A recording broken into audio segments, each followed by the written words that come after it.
البدع والأهواء، أهل البدع العقائدية وأهل البدع السياسية.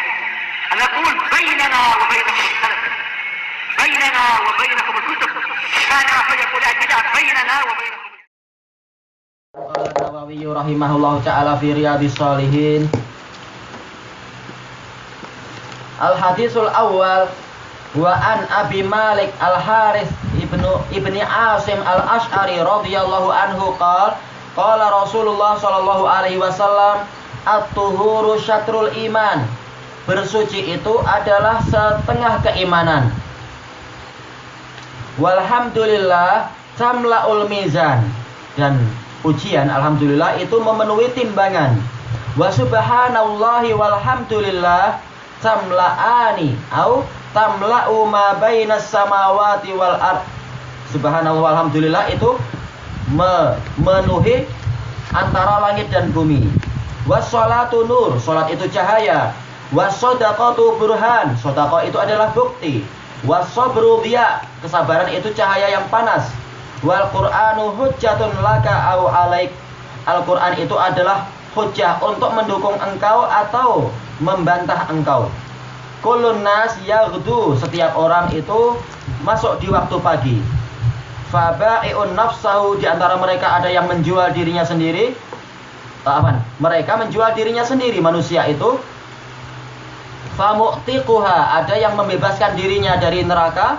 Au mubiquha, atau membinasakan dirinya di dalam neraka. Rawahu Muslim. Memang dia diriwayatkan Imam Muslim, tetapi sanadnya putus. Tetapi sanadnya itu bersambung.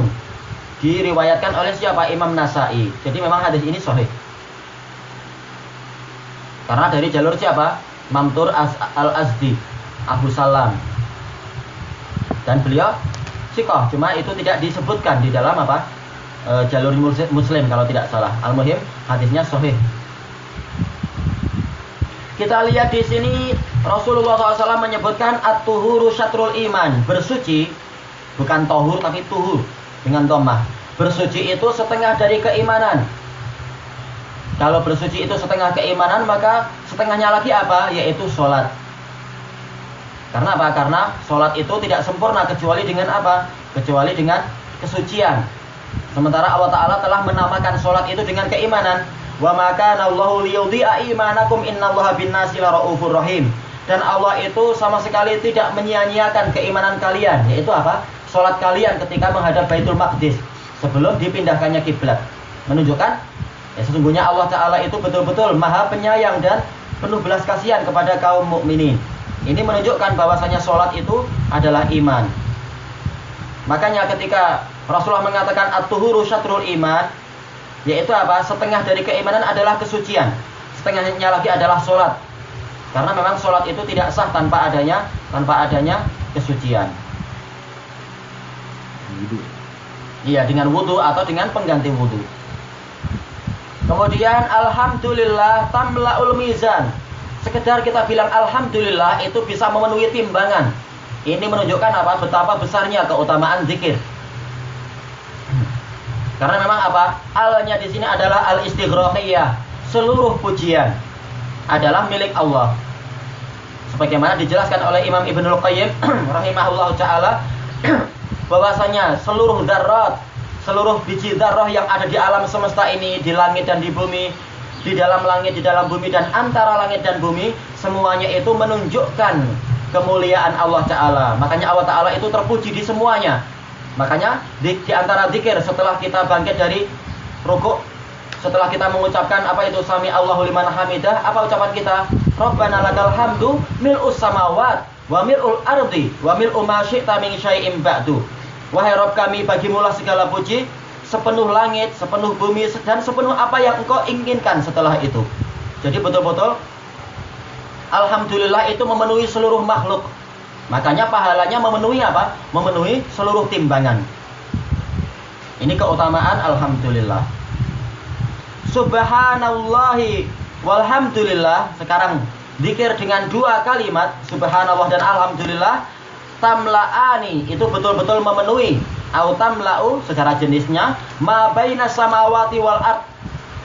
Pahalanya itu Bukan sekedar sepenuh timbangan, bahkan sepenuh jarak antara langit dan bumi.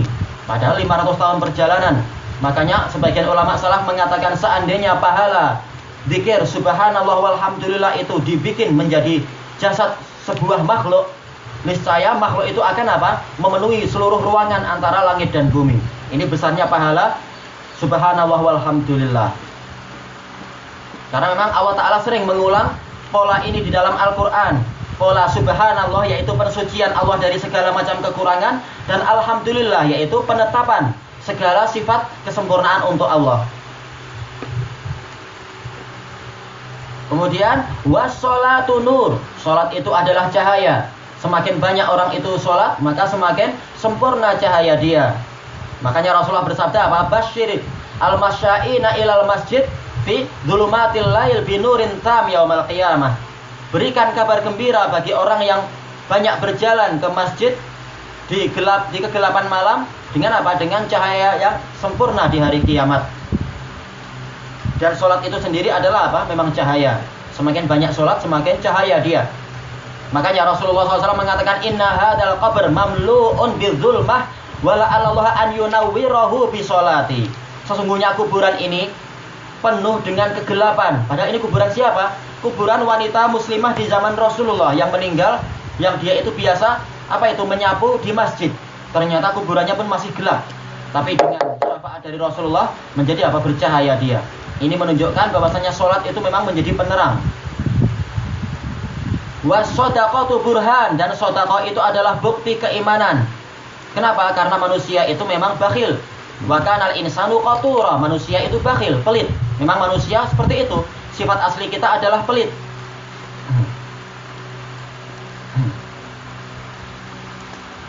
Sehingga apa? Susah bagi kita untuk mau menginfakkan harta.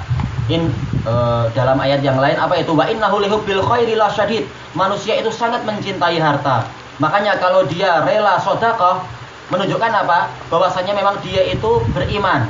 Sedekah adalah bukti keimanan dia. Dia beriman akan adanya pahala yang gaib.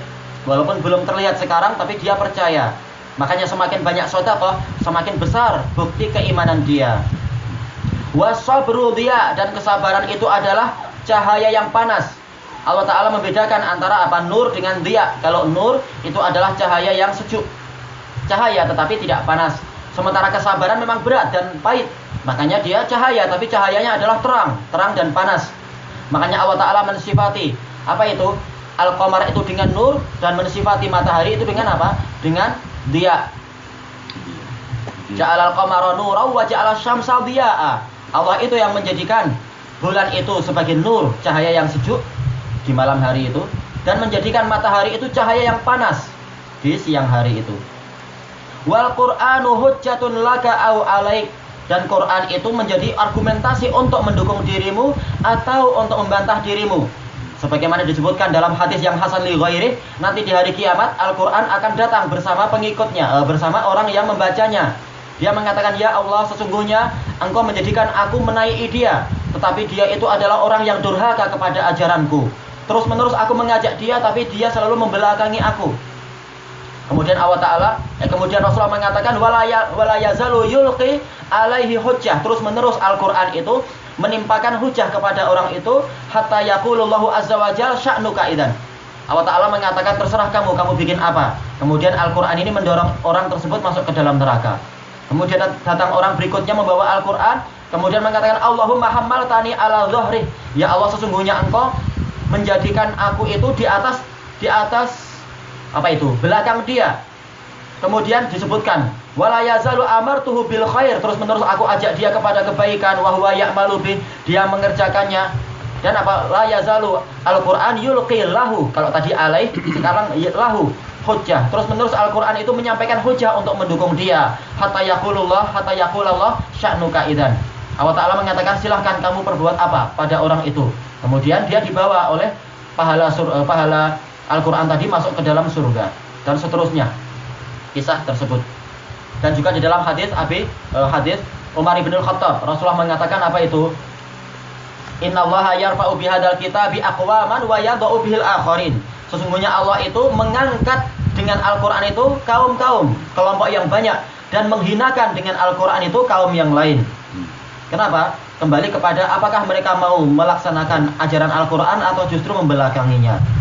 Kalau mau melaksanakan ajaran Al-Quran, Al-Quran akan mengajak dia ke dalam surga. Tapi kalau dia membelakangi Al-Quran, maka Al-Quran yang akan menendang dia masuk ke dalam neraka. Na'udzubillah. Dan itu tidak mungkin kecuali memang manusia imma ini imma itu. Al-Quran sebagai pendukung dia ataukah yang untuk apa itu? Untuk menjadi musuh dia. Kenapa? Karena manusia sebagaimana disebutkan Rasulullah di sini, kullun nasi yaghdu. Setiap manusia itu akan masuk di waktu pagi. Masuk kepada apa? Medan amal. Fabai'un nafsah, dia akan menjual dirinya. Famu'tiquha, yaitu dia membebaskan dirinya dari neraka dengan apa? Melaksanakan Al-Quran. Au mubiquha, membinasakan dirinya dengan apa? Meninggalkan ajaran Al-Quran. Makanya orang yang Al-Quran itu membuat dia gembira dan dia bangga dengan adanya Al-Quran, maka dia akan beruntung. Tapi kalau orang ini justru tidak suka dengan adanya Al-Quran, maka dia akan celaka. Wa nunazzilu minal Qur'ani ma huwa syifaa'u wa rahmatul lil mu'minin wa la yazidudz zalimina illa khasara. Dan kami turunkan dari Al-Quran itu apa? Obat dan rahmat bagi orang-orang yang beriman. Tetapi Al-Quran tidak menambahi orang yang zalim kecuali kerugian. Karena dia zalim, dikasih kemuliaan malah tidak mau. Dan Al-Quran itu kemuliaan. Al-Quran itu adalah kemuliaan. Wa innahu ladzikrul laka wa liqaumika wa sawfa tus'alun. Sungguh Al-Quran itu adalah kemuliaan bagimu dan bagi kaummu. Dan nanti mereka akan ditanya apa sikap mereka terhadap Al-Quran. Rawahu Muslim. Ilahuna wallahu ta'ala a'lam.